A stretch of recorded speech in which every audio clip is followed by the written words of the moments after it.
¿Sabías que el 60% de tu calefacción se escapa por las ventanas? Cambia a ventanas con certificación Passive House diseñadas para viviendas de consumo casi nulo. Renoven dispone de un centro exclusivo de fabricación de estas ventanas único en Navarra. Además, disponemos de instalaciones en toda la zona norte para ayudarte a ahorrar en calefacción. Renoven, ventanas para toda la vida.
Marta Gipienzo Jiménez, presidenta del Colegio Oficial de Farmacéuticos de Navarra. Gracias por este tiempo de conversación. Muchas gracias a vosotros por contactar con nosotros y por acercaros a Cascante.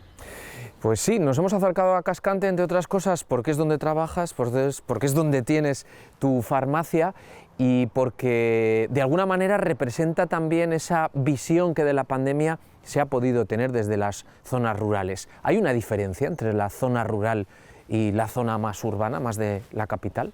Yo diría que sí, a nivel farmacéutico, desde luego, pero también a nivel social. A nivel social, la vida yo creo que ha sido más sencilla en los pueblos que en los sitios más grandes. Mantener la distancia por la calle es mucho más sencillo que lo que puede ser en Pamplona, pero desde luego a nivel farmacéutico creo que también porque la cercanía con nuestros pacientes es mayor. Me lo traes a casa y no tienes que preguntar dónde vive, ya sabes que es al lado de Pepe, entonces sí que en el inicio, que fue muy duro para nosotros y para la población por el desconcierto, por la desinformación, que no es una crítica, sino que realmente no sabíamos a qué nos enfrentábamos, contactaban muchísimo con nosotros para preguntar si me he tocado la cara y puedo quitarme, me he lavado las manos, tal, y por favor no quiero salir de casa, sobre todo la gente mayor, tráeme lo mío. Y entonces con eso es muy sencillo en la farmacia rural.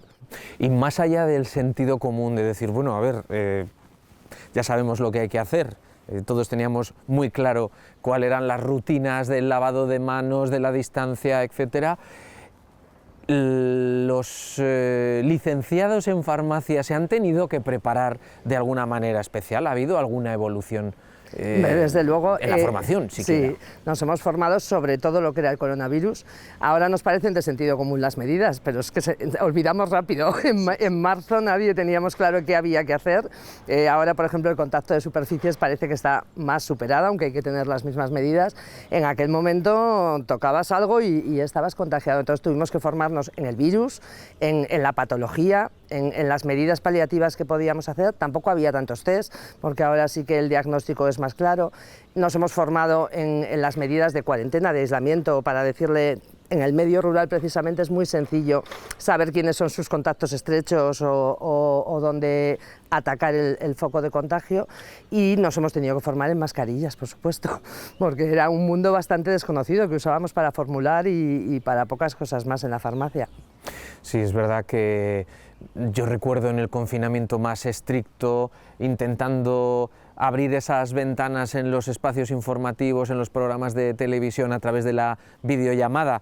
Hemos hablado muchas veces contigo intentando de alguna manera aclarar todas esas dudas que han llegado casi un año después. Sí, la verdad es que el tema mascarillas al inicio nos quitó muchas horas de sueño a los farmacéuticos, en primer lugar por nosotros, porque nosotros estábamos ahí, por usar un término taurino, a portagayola. Los centros de salud cerraron, los hospitales cerraron, había consulta telefónica, pero la entrega de medicamento y el consejo farmacéutico siguió con la puerta abierta. Entonces fue dramático encontrarlas para nosotros, una vez encontradas, ponerlas a disposición de la población, pelear con los proveedores y los precios que ofrecían, y luego saber cuál era útil, cuál tenía mayores medidas de seguridad. Poco a poco hemos avanzado en legislación, en etiquetado. Al principio llegaba todo en chino, no sabíamos si era bueno o no. Entonces, bueno, creo que en eso sí que estamos muchísimo mejor, que tenemos mucha producción de mascarillas nacionales. Aquí en Cascante fabrican mascarillas FFP2, con lo cual yo creo que en eso podemos estar más seguros. Claro, ¿las mascarillas han llegado de alguna manera para quedarse? Yo creo que sí. Quizá no en la intensidad en la que están ahora, pero yo creo que sí que el concepto de prevención que podemos tener ahora, pues yo probablemente me extrañaría volver a ver las consultas médicas con el médico sin mascarilla. Esto yo creo que lo que nos reíamos de los orientales siempre, pues a lo mejor ahora acabaremos haciéndolo.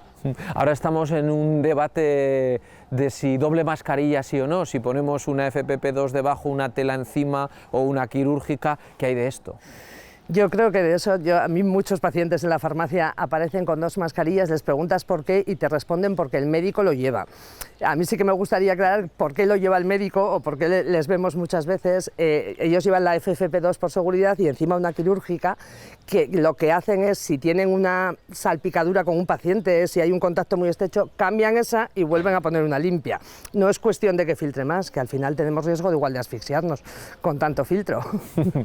Hay un sector de la población más desfavorecido que tiene acceso a mascarillas gratuitas. Vivimos también la rebaja en el IVA. ¿Eso cómo se vivió desde el colegio?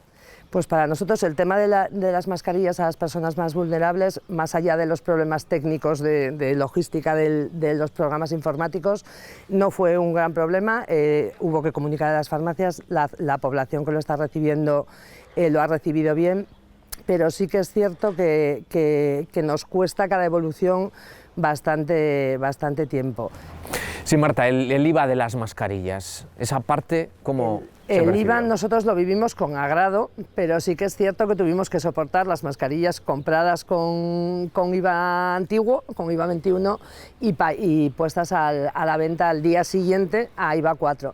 Nos pasó algo parecido con la fijación de precio, que la verdad es que nosotros la fomentábamos. Al final, si queremos que un producto esté accesible, no depende del farmacéutico, y el farmacéutico, desde luego, aprovecho para deshacer esa idea de que alguno puede pensar que ha especulado con mascarillas. El farmacéutico compraba las mascarillas caras y las tenía que vender caras. Entonces, esa bajada esa fijación del precio nos pareció muy oportuna, pero también hubiésemos pedido un poco de tiempo para desestocar lo que teníamos y aplicarlo. Y respecto al IVA, yo sí que pediría que se haga la misma medida para el resto de mascarillas, porque ahora solo tienen IVA reducido las quirúrgicas.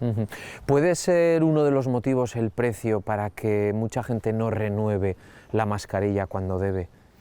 Yo no lo creo. Desde luego está claro que el precio, o sea, que la mascarilla ha sido un gasto añadido para las familias, pero en la farmacia, que percibes mucho, hay mucha gente que no tiene problema en otro gasto, que sabes que no tiene una situación comprometida económicamente, pero sí una cuestión igual de concepto de si está bien, porque claro, realmente no se ve que se ha roto por la mitad, si está bien, y yo sí que aprovecharía lanzar esa idea de que hay que renovarla, que es un filtro. Yo digo muchas veces lo del filtro del aspirador. Tú lo ves y bueno, sí, el filtro no se ha roto, pero deja de aspirar. Pues esto es algo parecido. ¿Cuántos farmacéuticos y farmacéuticas están vacunados en Navarra? Pues estamos vacunados los menores de 55, que así de memoria te diría que son unos 750 farmacéuticos de oficina de farmacia, el resto de farmacéuticos todavía no han entrado en el grupo, y unos 200 trabajadores de oficina de farmacia, auxiliares y técnicos, que trabajan en oficina de farmacia. Y sí que aprovecho también para recordar que las autoridades sanitarias ya me dicen que sí, que están recordados, pero a los farmacéuticos de más de 55, porque al llegar a Astra nosotros estábamos posicionados detrás de las personas de más de 80, al llegar a Astra agradecemos muchísimo que se adelantase este colectivo nuestro, pero nos queda ese rango entre 55, 65, 67 que no sabemos en qué sitio están, y que yo vuelvo a recordar que la farmacia es un lugar de mucha exposición porque la gente viene con síntomas y viene a contar sus patologías. Ya. ¿Cuántos son aproximadamente? De unos 250 farmacéuticos y 50 auxiliares, más o menos. ¿Qué sensación cuando uno le dicen, venga Marta, te toca? Pues la verdad es enséñame el brazo. Aunque somos farmacéuticos y estamos convencidos de que la vacuna es un medicamento y que cuando sale al público es porque la Agencia del Medicamento Europea, que es muy estricta, tiene toda la seguridad, pues sí que es cierto que da un poco de respeto. Pero al final yo creo es la baza que tenemos, es el arma que tenemos contra el coronavirus, no queda otra que vacunarnos. Es cierto que está habiendo algún efecto secundario, pero hay que poner en la balanza perdón, el beneficio-riesgo, y al final está claro que el beneficio es mayor. Yo afortunadamente no tuve efectos secundarios. Y luego cuando escucha a uno declaraciones como de gente famosa como Miguel Bosé o hace unos días la propia Victoria Abril. Es que a mí me da mucha rabia. A mí como farmacéutica me da mucha rabia porque una actriz brillante, un cantante brillante en lo suyo, creo que no deberían, que deberían escuchar a los que saben sobre medicamentos, sobre vacunas, no a los farmacéuticos, a los virólogos, a los investigadores. Y sí que me da mucha rabia porque, claro, ellos tienen un caldo de cultivo mucho más amplio en la sociedad que nosotros. Entonces yo creo que es, bueno, pues una opinión personal. No sé si los medios hacéis bien en darles tanta difusión o no, pero bueno, yo sí que en lo que yo tengo de posibilidad de llegar a la sociedad sí que insisto en que hay que vacunarse. Porque información llega suficiente a los pacientes que se acercan a las farmacias. Ahora ya hay pocas dudas. Sí, no, yo creo que en cuanto a vacunas la información está, las fichas técnicas están, otra cosa es que sean entendibles o no, pero yo creo que información la población tiene suficiente. De hecho, nosotros comentábamos anecdóticamente entre los farmacéuticos que al principio nadie quería vacunarse y ahora todo el mundo está peleando por decir cuándo llega mi turno. Entonces, ahora algunos se cuelan. Eso es, ¿no? Si pueden, se cuelan. Entonces la confianza en la vacuna yo creo que está. Ha salido muy rápido, muchas veces preguntan ¿por qué tan rápido cuando un medicamento tarda tanto? Porque se ha puesto todos los recursos encima de la mesa para una sola investigación. Entonces todo el mundo, todos los recursos, por eso ha podido salir tan rápido. Acabas de pedir también que se vacune a esas personas, a esos farmacéuticos, a esas farmacéuticas por encima de los 55 años que se han quedado fuera de la vacuna de AstraZeneca por ese riesgo real que hay de las personas que, claro, prácticamente el 90% entiendo de las personas que entran en una farmacia es porque les pasa algo. Eso es. Les pasa algo. Las medidas que se tomaron al principio se siguen tomando en las farmacias porque hemos visto todo tipo de mascarillas puestas, hemos visto todo tipo de barreras de metacrilato, de aislamiento, de distancia, farmacias llenas de cosas para evitar, ¿no? Para buscar la distancia. Sí. Ahora seguimos igual, no podemos bajar la guardia y no podemos bajarla ni estando vacunados. O sea, de momento, aparte que nosotros solo tenemos una primera dosis, nos quedan todavía 80 semanas para la segunda. Sí, seguimos haciendo porque eso no nos impide estar cerca del paciente. Es cierto que muchas veces sales de la mampara y te tienes que acercar al paciente o porque quiere que le veas algo o porque no te escucha bien, que ese es otro problema con las personas mayores y las mascarillas, pero sí que de partida mantenemos la mampara y mantenemos la mascarilla. Por supuesto, la mascarilla la mantendremos mucho tiempo. Marta, ¿en las farmacias se ha notado también el diagnóstico telefónico? A una farmacia, yo creo que todos hemos ido alguna vez de, pues tengo un poco de catarro, me ha salido un sarpullido aquí, tengo aquí esto rojo, ¿qué me puedes dar? Sí que hemos recibido más llamadas, pero quizá más que para el diagnóstico, que también, pero al final la farmacia siempre es muy accesible y eso ya pasaba un poco antes. Tengo en casa, te llaman y tengo en casa esto, o un WhatsApp con las fotos, ¿qué me sirve para este eczema o este tal? Ahora sí que quizá un poquito más las llamadas al principio, los primeros meses, pero de verano a esta parte yo creo que es tan fácil ir a la farmacia que la gente prefiere seguir viniendo. La rotación es muchísima, muy anterior a la pandemia teníamos estudios que decían que 1 de cada cada 3 personas que vienen a la farmacia salen sin producto, solo vienen a buscar consejo. Entonces ahora pasa lo mismo, ahora es más difícil. Bueno, primaria ha mejorado muchísimo, por lo menos en Cascante. Sí que quiero aprovechar a decir que la accesibilidad al centro de salud es muy agradable, pero es mucho más fácil todavía acercarte a la farmacia sin consulta, sin cita previa. O sea que más o menos se mantiene el mismo nivel. Sí, yo diría que sí. La rotación, el paso de gente por farmacia es igual. ¿Han faltado medicamentos durante la pandemia? No.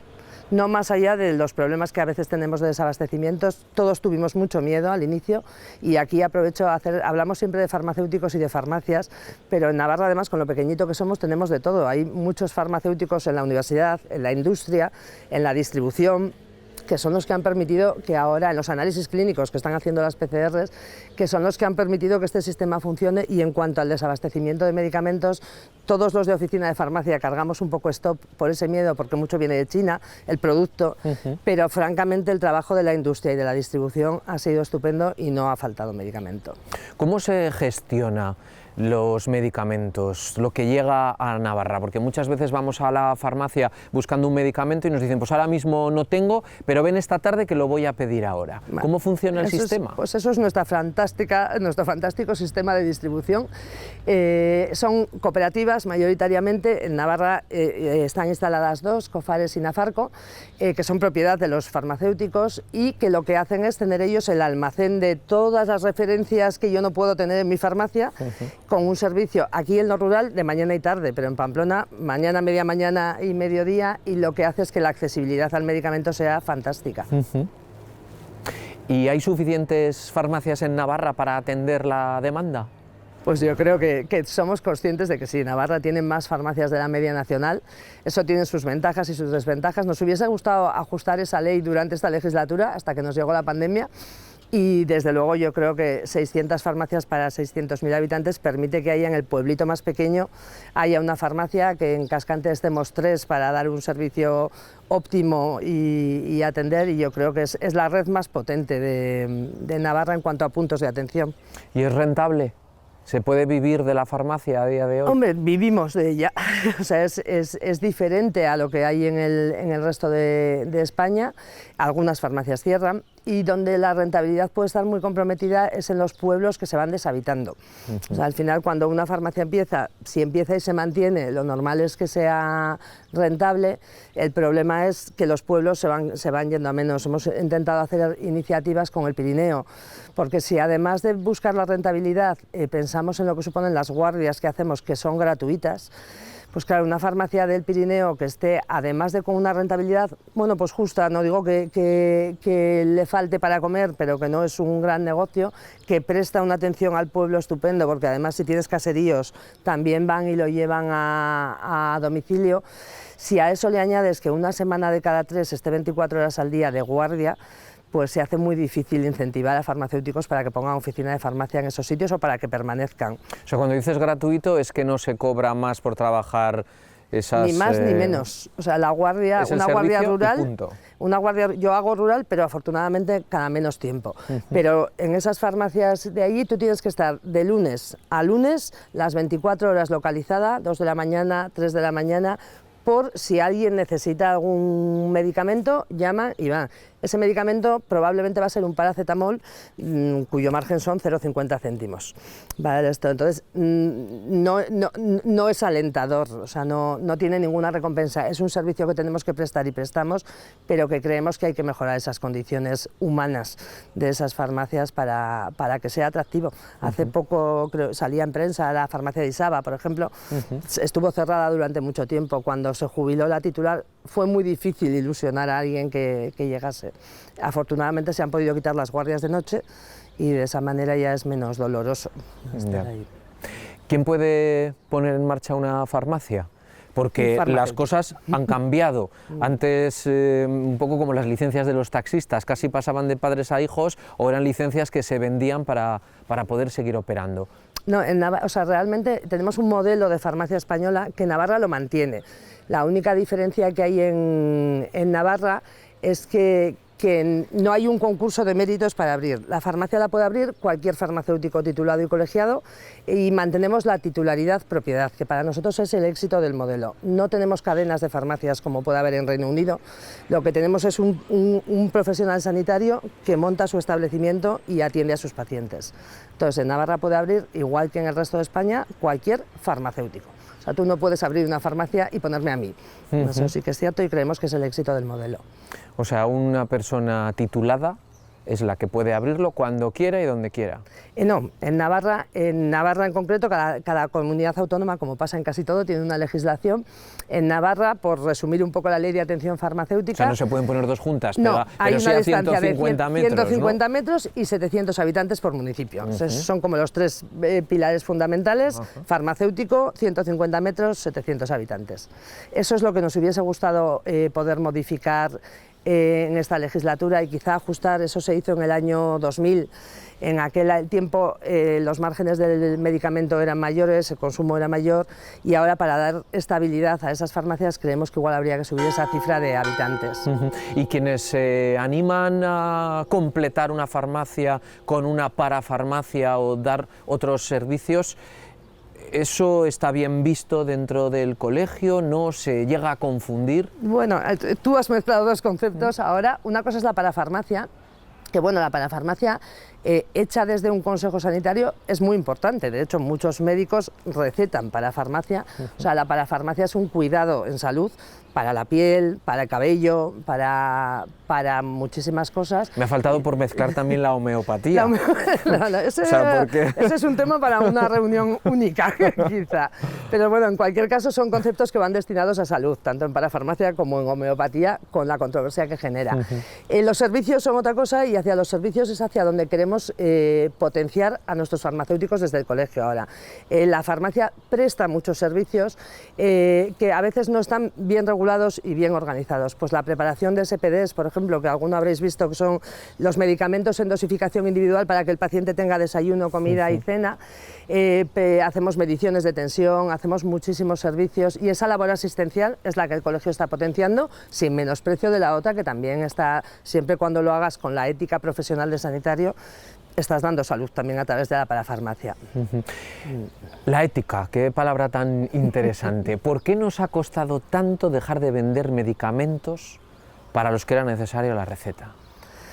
Uf, qué pregunta. Pues nos ha costado un poco por connivencia de todo el sector sanitario, porque quizá no éramos tan conscientes en ese momento de la repercusión que un medicamento puede tener. A la ciudadanía nos cuesta mucho convencerle de que no lo hacemos por su seguridad. Pues probablemente yo creo que el cambio lo ha hecho la concienciación del uso del antibiótico, porque lo que más se daba sin receta era antibióticos, psicótropos, ese tipo de cosas nunca se ha hecho. El antibiótico, ¿por qué se daba? Porque cuando ibas al médico, daba igual lo que tuvieses, se ponía antibiótico. Hasta que nos dimos cuenta, la sociedad sanitaria, no me refiero, de que estaban generando resistencias y que podíamos quedarnos sin herramientas contra las bacterias.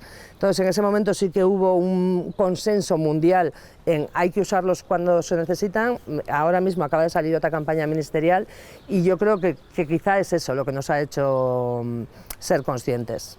¿Y la automedicación va a más o a menos? Yo creo que a menos. Yo creo que hay una conciencia importante, probablemente vinculada a lo que tú decías de la no receta, de darle al medicamento el respeto que merece, que llega un momento en que casi nos parecían pastillas, o eso que se hacía antes entre las abuelas, de toma esto que me lo ha dado don Ángel, que te va a sentar muy bien. Yo creo que ahora se pregunta, en eso sí que hemos subido mucho las llamadas, como tú decías, oye, ¿me puedo tomar que tengo en casa o que tengo? Y en las farmacias, desde luego, derivación al centro de salud cuando vemos que es algo que necesita receta. Nosotros tenemos un arsenal bastante importante de medicamentos con el que trabajar, pero hay cosas que tienen que ser con criterio médico.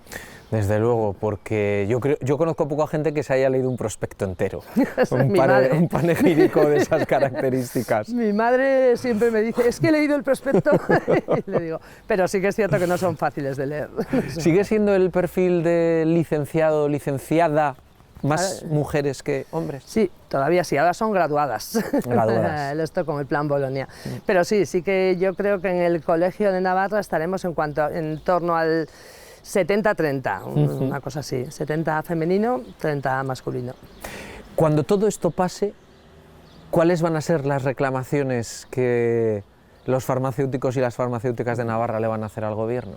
Bueno, pues nosotros éramos conscientes antes, pero creo que ahora con la pandemia todavía hemos sido más de cuántas más cosas podemos aportar que no se nos está permitiendo entrar en... Nosotros somos parte del sistema sanitario navarro, porque la prestación farmacéutica del Servicio Navarro de Salud se ofrece en las farmacias, pero a la vez hacemos muchas cosas más que yo lo hablo muchas veces con el director general y sé que está de acuerdo, pero nos falta avanzar y que nos deje la pandemia.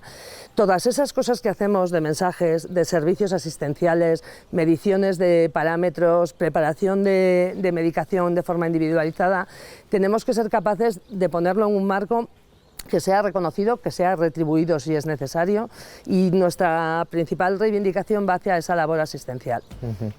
Muy bien, Marta Gallipienzo Jiménez, la presidenta del Colegio Oficial de Farmacéuticos y Farmacéuticas, no sé si acabarán también cambiando el nombre del colegio. Muchas veces ahora usamos Colegio de Farmacia, a veces. Colegio de Farmacia, a eso nos encaminaremos. Porque la licenciatura es en farmacia. Muchísimas gracias. Gracias a vosotros. Que vaya muy bien. Muchas gracias.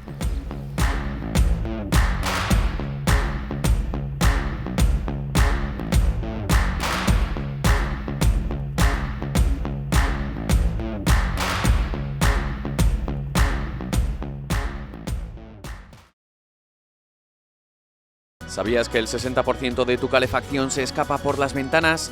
Cambia a ventanas con certificación Passive House diseñadas para viviendas de consumo casi nulo. Renoven dispone de un centro exclusivo de fabricación de estas ventanas único en Navarra. Además, disponemos de instalaciones en toda la zona norte para ayudarte a ahorrar en calefacción. Renoven, ventanas para toda la vida.